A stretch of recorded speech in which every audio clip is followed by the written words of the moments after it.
Ako po si Prince Mando. Nais ko po ipabot ang aking taus-pusong pasalamat sa mahal na Pangulong Duterte. Sa inyong kabaitan at kabutiang loob, pagmamahal. Damang-dama ko po sa inyo ang tunay na pagmamahal at pagmamalasakit sa aming mga kabataan. Sana po mayakap po kayo ulit kasama mga kabataan. At ikit sa lahat, nais ko pong ipabot sa inyo ang Tatay Digong. Panalangin at kahilingan sa Allah para sa inyo. Dalahin ko po sa Allah ang iyong magandang kalusugan.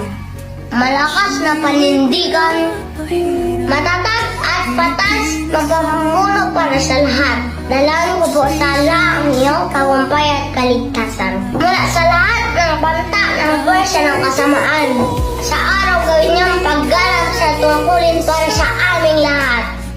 Ya Allah, bigyan niyo po ng lakas ang aming Tatay Digong upang malagpasan niya ang mga habon na kanyang pinakaharap. Ya Allah, igawan niyo kay Tatay Digong ang iyong awa at gabay tungo sa tamang landas. Para magtagumpay. Pasigit sa lahat ang kapayapaan ng sambayan ng Pilipino. Amen. Ako po si Prince Mando. Mabuhay ka, Tatay Digong! Mabuhay ang Pilipinas! Maraming salamat po. Ngunit ngayon'y dinadala sa dayuhan. Parang wala nang saysay ang paglaban.